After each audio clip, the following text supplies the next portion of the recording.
So hello and welcome to the Entrepreneur's Journey. I am Andy Brine, founder and director of the Entrepreneur's Journey, the show, and also the business. Today I'm here with Wayne Meador, who I'm actually really excited to interview him today. You may already know that I hosted a show with him some time back, been friends with him for quite some time now.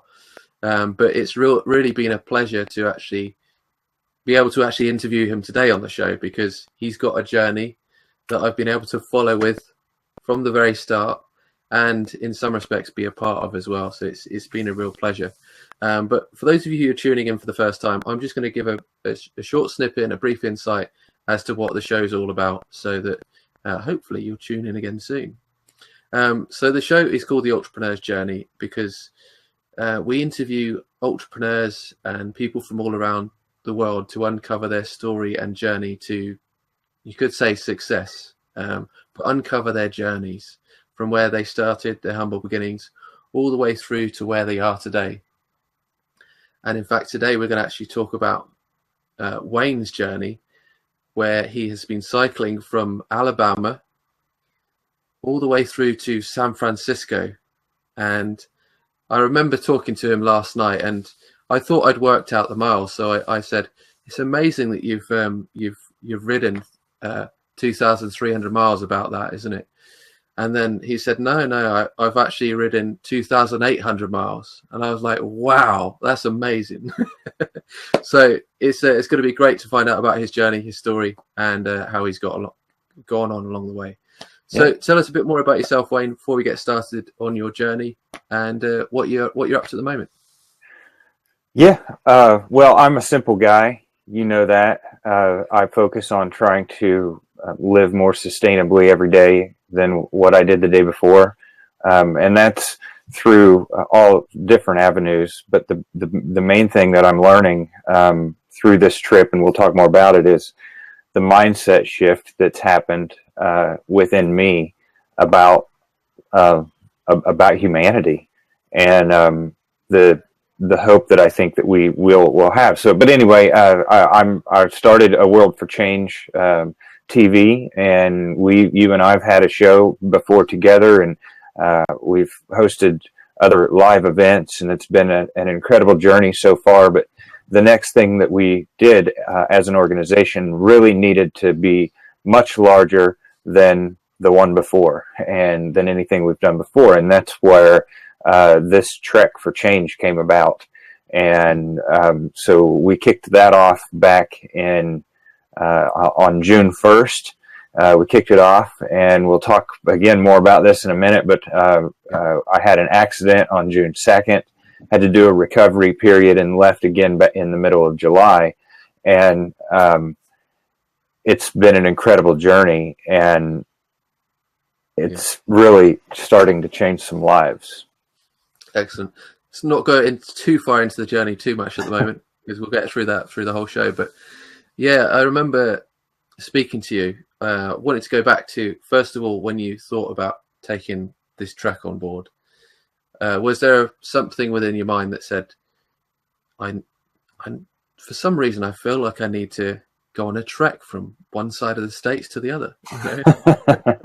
Yeah, well, here's what it was. It was, for some reason, it was something in my person, in my soul, in my being connected, that just said, look, you need to do something big. You need to do something in a different way. And you need to share and connect with people in a way that hasn't been being accomplished very well. And that's where, that's what it was. And the bicycle just happened to be the tool to do that with. Yeah. So you had that goal and vision to do something big, something different, and that's always the start of every one of our journeys. But was there any fear and doubt you had before taking this on board? Because 2,800 miles isn't something you say, yeah, I'll be fine. Let's just go for it, you know? Yeah. Well, I would say that now, but it's simply because this trip has put a complete different. It's opened my eyes and put a faith in the human spirit back in me. Not that I'd completely lost it, but it's really reinforced what I feel and what I believe. And So at any point, did I? Yeah, I went through the doubt period at first. Should I do it? Should I not? But I never questioned my ability to do it. I questioned my ability to do it in the 90 days. Yeah. And so I didn't, I didn't know, but I also had faith that it was just, it was what was laid in front of me to complete. And so I had faith in that the universe was giving that to me for a reason. And so I went for it. So throughout that time where you had that a little bit of fear and doubt about whether you could do it or not, and obviously you had that faith in you, were there people that give you that inspiration, that motivation just to actually take that leap of faith and say, look, I can definitely do this? Sort of a reinforcement, you could say. Yeah, I mean, there was people that I talked to about it, like the local cycling association in Northeast Alabama, and so I went to their board meeting and said, "Here's what I'm thinking about doing. Am I crazy?" And they said, "Well, yeah, you're crazy, but yeah, it's possible to do." And so that was reinforcement in a way, but overall, no, I wouldn't say that that I had to look outside of my connection with the universe too much to get reinforced, because I really just I believe in what I'm doing, and so I don't need a lot. Excellent. So as we move through your journey, then, if I know you had a lot of preparation to do, and I think did you say you had 3 weeks worth of preparation in order to get yourself into a good level of fitness so that you could ride a certain amount of miles each and every day? Yes, 6 weeks. I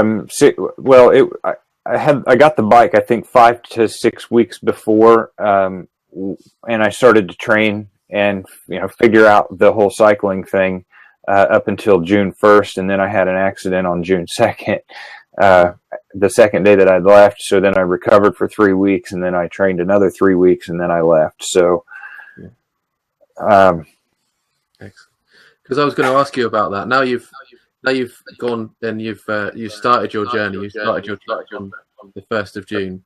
Yeah. How did it feel to actually start your trek when you actually how did it feel? Well, I mean, it felt really good, because that's when I guess there was some reinforcement. There was people there that we were at a local eatery in town, in the small town community where we live, or near where we live, and they were really excited about what we were doing, what I was doing, and raised some money to help me along the way. And different people kind of gifted me different things, like the hammock that I'm using is a gifted hammock by a friend who lives there. And I wasn't planning on that initially. So that's when it all started, I guess, when that reinforcement started to happen. So I guess to answer your question, there's plenty of positive reinforcement. Every day I was positively reinforced, but it was by a different member of the community. So as we step through all your journey, you've now stepped out, you've had your first day, and then what challenges did you face? What was one of the biggest challenges you faced throughout the first week? And you've already said about your accident. Tell us about your accident. What actually happened? Yeah. I'm sorry, I might have stepped out of line and that's fine. Spilled the beans a little early. But as far as the accident goes, that was the second day. I just had overloaded the trailer, because I have a bike trailer with me. I had overloaded the trailer and not put enough weight on the bike. The trailer was marginal in its design, and there was too many variables that went wrong on the second day. And then I had an accident, wiped out on the asphalt on a state road, was knocked out for 10 minutes, went to the hospital. Everything checked out okay. Went home and recovered for 3 weeks, and then trained for another 3 weeks, and lined up a couple of more sponsorships that I really should have had in the beginning. And then left. And if I was to ask you about that accident was obviously not a good accident at all. It looked quite horrific. Like, looking back at some of the pictures, I thought, wow, I hope you're all right. I was a bit worried at the time. But if I ask you, did that set you on track for moving forward on your journey? Did you get a lot of learnings from that, and what did you do in order to fix what had happened with the trailer so that you could be safer on the road? Yeah, well, I learned that the equipment that I had just wasn't up to par that it needed to be. I learned that my knowledge about loading the weight distribution on a bicycle and a trailer and the way they're set up needed to be enhanced dramatically. And so it was just little things, but they're all pieces to survival, if you will. I don't know how else to answer that. Yeah. So but I did. It's a good thing, right? Yeah. No, I look at that as a good thing. I think if it happens for a reason. It's not a coincidence. There are no coincidences in life, in my mind. Yeah. So if it happened, there was a reason for it, and I just accept everything in the moment. That's the way it is. Because I'd imagine that obviously further away from home, you were a lot closer to home, and if you were a lot further away from home, then it could have been much different during that time. So right, yeah, absolutely, it could have been. My apologies, my headphones just stopped working. Yeah. So if we move throughout your trek now you've started again. You started again on July 1st of July, didn't you? July 18th, and I left then from there, and from back from home again. I changed my route a little bit because it was later in the year, so I needed to change things a bit. I still completed the goals that I set out to complete. So if we look at your goals and vision with the trek and what you wanted to achieve, what was your initial goal and objective with the trek in regards to sustainability and a world for change, and even obviously a trek for change itself? Yeah, it was to change the conversation about sustainability, to collaborate differently, to collaborate in a new way, and to share what's going on in North America, in small towns, off of the main highways, and to share that with a community in a semi-live scenario. So I did a lot of social media posting as I was going along. I did videos asking questions, so getting feedback from people about some of the things that I was seeing. And then all of that is going into a documentary series that I'm editing and posting to YouTube. And okay, cool. So if we look as you move through your journey some more, what were some of the challenges that you faced along the way throughout your journey over the weeks and months? There's a challenge every day. I mean, there's things just as far as it applies to mental challenges. There's a lot of those, and you have to deal with overcoming obstacles mentally. You have physical challenges, so you're overcoming physical issues. You have weather challenges, and that's a pretty tough one to deal with. So there's, I rode 3.5 hours in sleet and rain coming down out of Yosemite National Park a couple weeks ago, and I was froze. I mean, I was really cold, but I had to get down because the weather was getting ready to turn cold. So there's all kinds of challenges. There's challenges of finding where you're going to stay that night. Many times you don't even know until you roll into the next town, and it's 6:30, 7 o'clock at night, and you don't know where you're going to sleep or where you're going to hang your hammock because you're in the middle of the desert. So you've got all of these challenges that just complicate things. So if I was to say, like, you didn't know where you were staying for the night, so what sort of things would you do in order to find a place? I would always connect with people at the local level. So I would either typically you would go into a bar, into a coffee shop, into a restaurant, into a local business that might be open, like a farm supply store or something that they know local people. And you just say, look, here's what I'm doing. And you strike up a conversation, you build the relationship.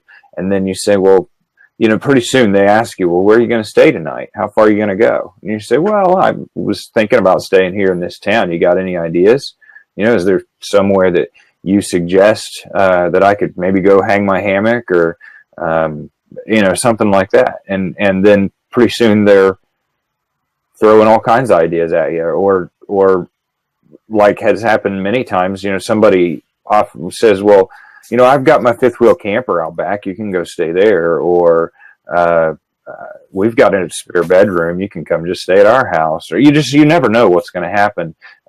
You never ask for it, but that was the whole purpose of doing this project, was to show that humanity can pitch in and we can create something that builds this community around the topic of sustainability, around the mindset of being more sustainable.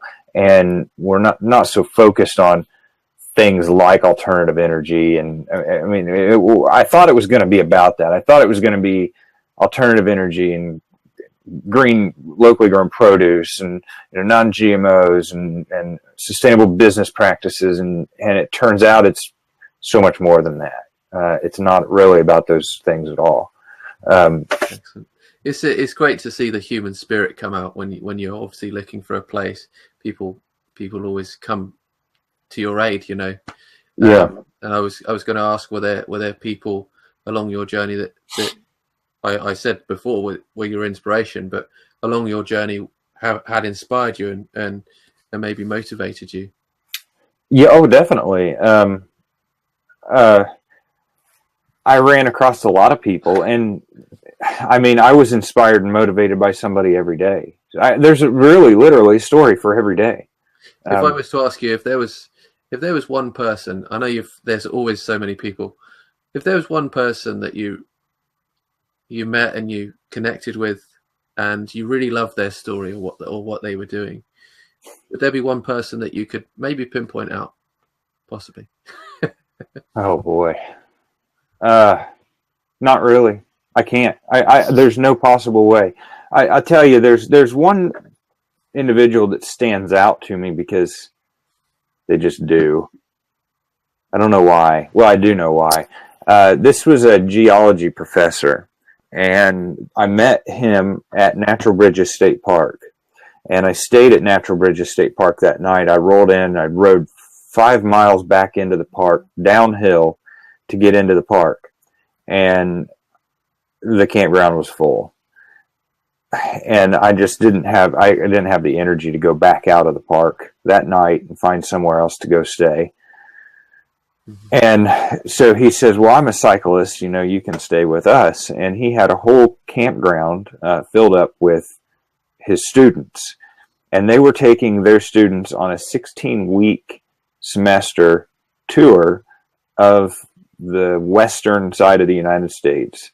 And there was 4 professors. And those professors, including him, had put together this program where the students would get all of their credit hours needed during this 16-week camping trip around the western U.S. And they were environmental science and geology students. And it really hit home with me what he was doing. He worked very hard to build this program. It's the only one in the world like it, where a student can get this. And he's imparting such valuable knowledge and teaching these students a way of life, of living in the moment and living free and focusing on our connection with the universe, with God, with the universe. And that really impacted me, I think. Yeah.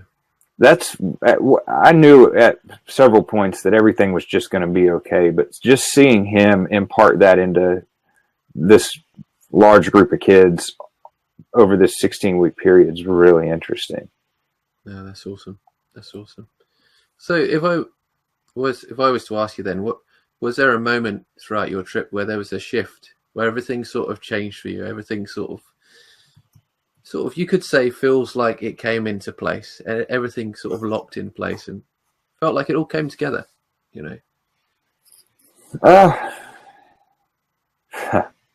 No, I not really. It all came, yeah, I mean, it all came together, and I felt that after I left. But there wasn't a time when I felt that it was just all working perfectly, because I just feel like I don't know. I don't judge it like that. I just knew that it was going to work, period, because I was doing what I was supposed to be doing. Yeah, excellent. So I didn't even question it. Yeah, that's cool. If we look at, we've spoken a lot about your some of the physical challenges that you went through. In terms of the mental challenges that you faced every day, what were some of those mental challenges that you faced, and what did you do to overcome some of those challenges throughout your day or throughout the week? Well, mental challenges usually are stemmed from either from some kind of physical challenge or exterior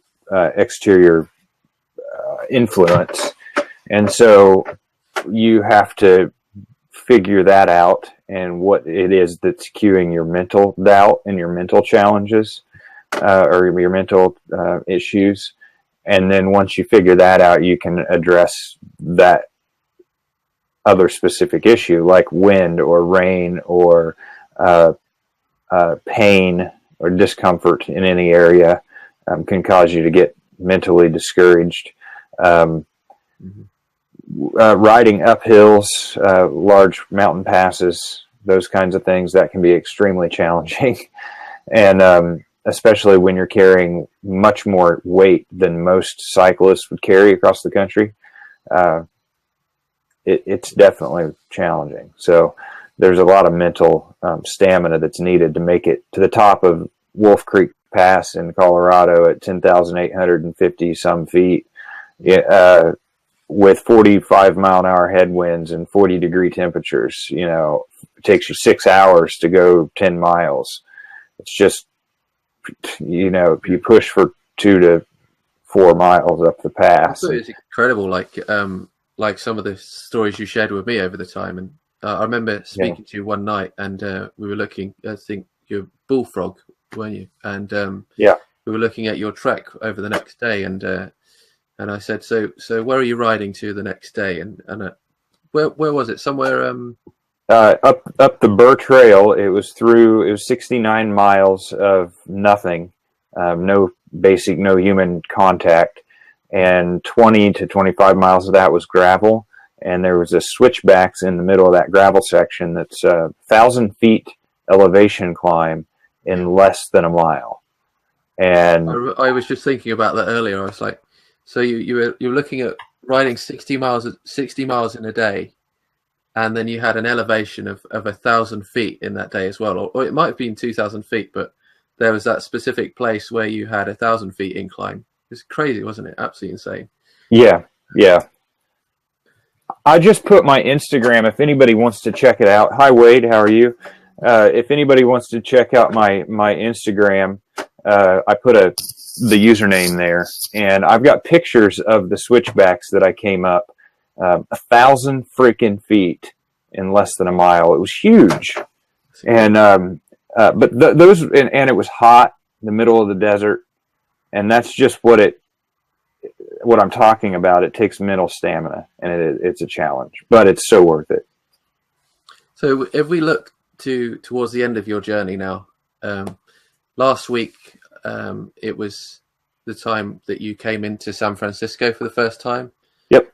And how did it feel actually, crossing that final margin, knowing that you've actually reached the end of your journey, and in some respects the end of your trek? I know you've still got to head back, but I mean, the trek's still just beginning, because I've got to do so much editing and producing.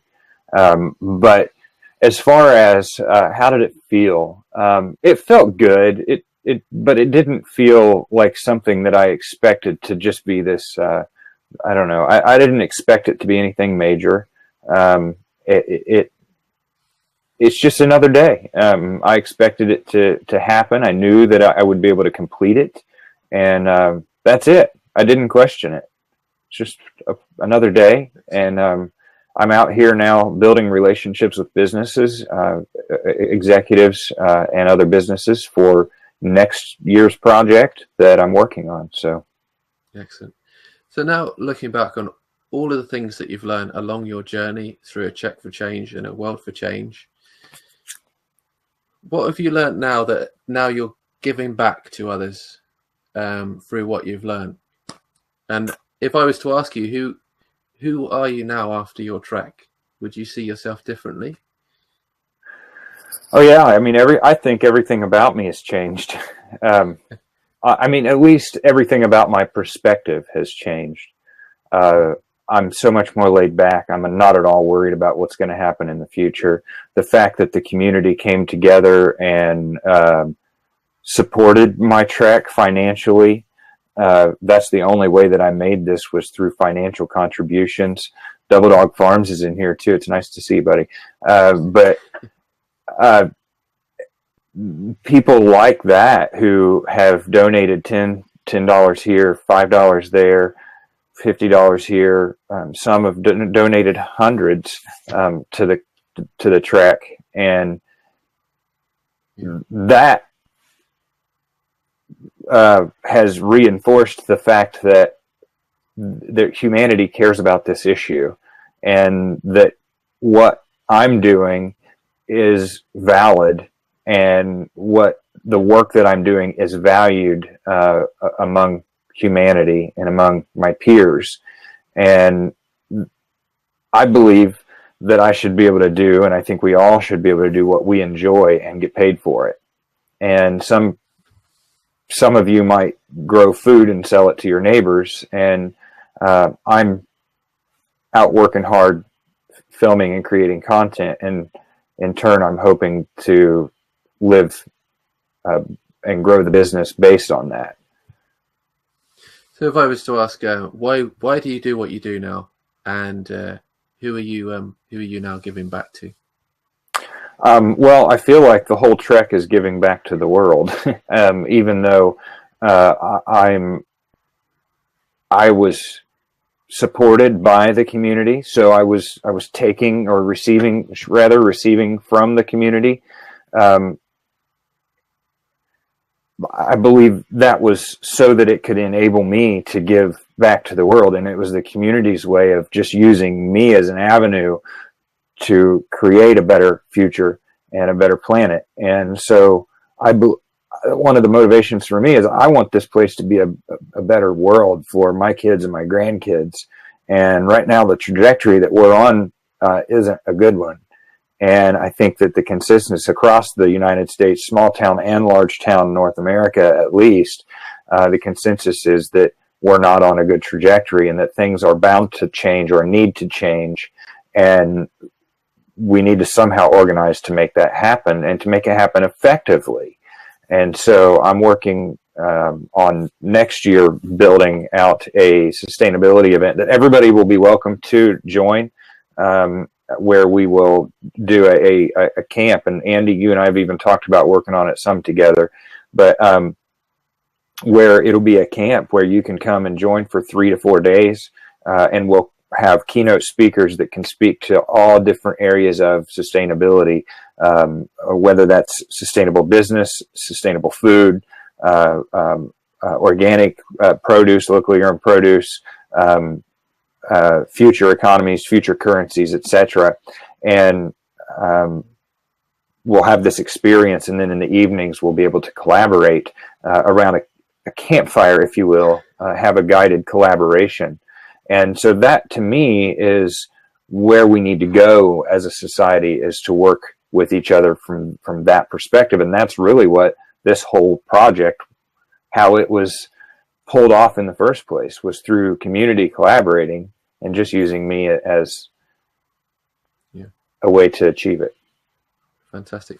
So we've actually come towards the end of the show. So thank you very much for sharing your story. It's been incredible. But I know you've got a journey back. You've got your journey back, and you still need support from people so you can get back, and you can pass on your message to more and more people around the world. So where can people donate to a Trek for Change and your project? Yeah, I have already put the links up in the chat box. Yeah. But also you can go to GoFundMe, and I just put the link in again, GoFundMe.com/A-Trek4Change, TREK, the number 4 change, GoFundMe.com/A-Trek4Change. Perfect. Well, thank you again for sharing your story today, Wayne. We are not yet finished. We have a 10-minute Q&A at the end where all of you in the audience can jump in, ask your questions to Wayne, and hopefully he'll answer your questions to the best of his abilities. So I'll unlock the room. Is there anything else you wanted to share while we wait for people to jump in and join the conversation? Not anything in particular, other than I just really wanted to thank the community, anybody that's here or watching that's helped in any way. If that means, even if you haven't helped financially, if you've shared the project through any of your social media channels, you've told somebody about the project, I really want to thank you, because that's the only way that this project has been able to get to the point that it is, and that's the only way that it will be completed.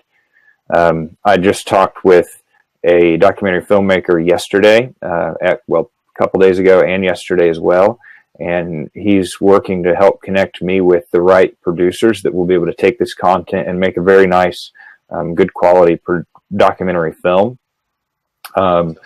So that's in the works. Next year is another ride that's in the works, and we'd like to bring along a filming crew on the next ride and do something a little different with a different focus. So that's, again, but still with the overall arching sustainability as the backbone. So. Double Dog Farmers just asked, whereabouts are you now, and how looking to get home? So. Yeah, I am in San Francisco, and the money as of yesterday has been raised for me to return home, and I'm taking the Amtrak home this morning. I just bought the tickets, taking the Amtrak back to Birmingham. So that's all a part of the story, and obviously I'm going to meet some really neat people on the train. It gives me some time to do focused video editing and have the internet service all the way home, and really focus and get some work knocked out and caught up. So how long will it take you to get home on that? 4 days, or 4 or 5. Yeah, 4 or 5 days, something like that. Excellent. And when you go back, you've probably answered this in some way or form earlier, but when you get back, what is it you're looking to give back to specifically your local community? I didn't really answer that. I want to inspire them to think differently, because there's a lot of challenges within the local community. I don't even, this is hard. There's a lot of challenges within the local community in the way that they tend to willingly do backbiting and talk behind each other's backs, and cut each other down in many different ways. And they make it really hard for outsiders like myself to come in and be a part of the community. Now, I'm not saying all of them are like that, but a lot of them are. And they are not very progressive in their thought processes down there in that neck of the woods in Alabama. And it's really a shame, because it causes there to be road bumps that stop innovation and that stop the growth process of human interaction. So that's where I want them to learn that they need to put aside those differences and come together over topics that are an emergency. When I was in Greensburg, Kansas, I talked with the mayor of Greensburg, Kansas. There's a unique story there, but I won't go into it. My question to him was, what do you tell small towns like mine who need to come together over something, or who can't get along, But don't have an emergency that forces them to come together. Greensburg had a tornado wipe them out, so they were forced to come together. How do you tell? What do you tell them? And his answer was, and I'll paraphrase, everybody has an emergency. Every community has an emergency that needs to be handled. Things like school systems structures that are failing, infrastructure that's failing, so piping systems that need to be replaced, maybe a criminal problem within the town that's an emergency. There's an emergency within every city and every community, and the community has got to realize that and put aside their differences and come together. And when they do that, they'll thrive and they'll grow. And that's what's happening in Greensburg. They were forced to do it with a tornado. We need to be smart about it as a human society, as a human race. We need to be smart about it and figure out how we're going to come together without having those emergencies forced upon us to do it, forcing us to do it. I think deep down we all want the same thing as well. We all want happiness. We want our family to be safe and safe and have a roof over their heads and not have to worry about life.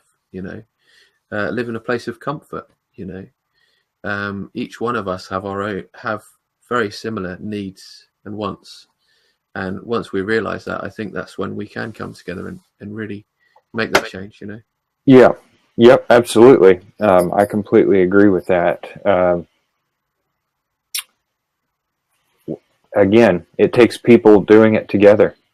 It takes togetherness, and we're in a time where we're having to relearn how to do that because of the hiccup that we have with technology. We started to lose. I think we started to lose our one-on-one communication, and now we're starting to gain it back with platforms like Blab, where it makes it easier again. I love how conversations are so simple and easy when we allow them to be. Regardless of what the platform is, whether it's Google Hangouts, whether it's Blab, whether it's just social media as a whole, it's so much easier to communicate and engage with one another now, and I think as a world and as a community, we can all come together and make that difference. Yeah. Nazim is here. It looks like. Yeah, I think that this next year is going to be a big one for people who want to be a part of what I'm doing because of the event that I'm going to be putting together. Along with a couple other people who you guys know. And then I would also say that the bike ride is going to be a pretty big one in the fact that we're going to get some really unique corporate sponsors to work with us. So it's going to be quite interesting to see how it all materializes, and we're going to make a difference. Hey, Nazim. Hey, guys. Good to see you. Super happy to join in. I've been following your trip on Google, especially on Google Plus, mostly your posts and stuff like that. So a hell of a task that you've taken upon yourself to cross the country. Yeah, well, I finally made it. So yeah, good, great. Congrats on it. Yeah, definitely. So, what do you think about Blab? Blab, I like it. It's a good platform. Cool. Yeah, cool. I've been talking with them. I want to try to meet with somebody at the corporate while I'm in town. Cool. Oh, you're in San Francisco now. Yeah. Awesome. Yeah. Well, I saw Shan today in another Blab, and he would say, if anybody's in town and they just want to drop by, just drop us a line, and we'll be happy to meet. We're very open. Yeah. Cool. Gotcha. Excellent. Hey, Andy. Good to see you. Long time no see. Yeah, you too. Been quite busy with work. A little bit less social and more. I know what you mean. I'm the same. We're actually coming towards the end of the show, and I know Wayne has literally just got to go. Let me go. Sorry. Bye, guys. Great to see you. See ya. Yeah, you too. Thank you all for tuning in again today. It's really been a pleasure and privilege to share Wayne's journey today and his trek. Any last words, and can you share your website as well? Yeah, it's aworldforchange.com. I'll put that link again in the chat. Yeah, my last words are this. What if I could ask you to all please tell me if there's anything that I said today that maybe was inspirational to you. And if you don't want to say that publicly, then private message me. And let me know if there's anything that was inspirational about the story, because I want to elaborate on that, and I want to share that in more depth with a larger audience. Definitely. And again, thank you all for tuning in. We are live every Wednesday. It's Thursday today. Every Thursday at 8 p.m. Greenwich Mean Time, and that will usually be 3 p.m. Eastern Time. We are available on iTunes as a podcast. We're on SoundCloud, and all of our episodes also go onto YouTube, so you can listen in and watch back anytime you like. Again, thank you all for tuning in. It's been a pleasure and a privilege, and I do look forward to seeing you all again next week. Thanks again, and bye for now.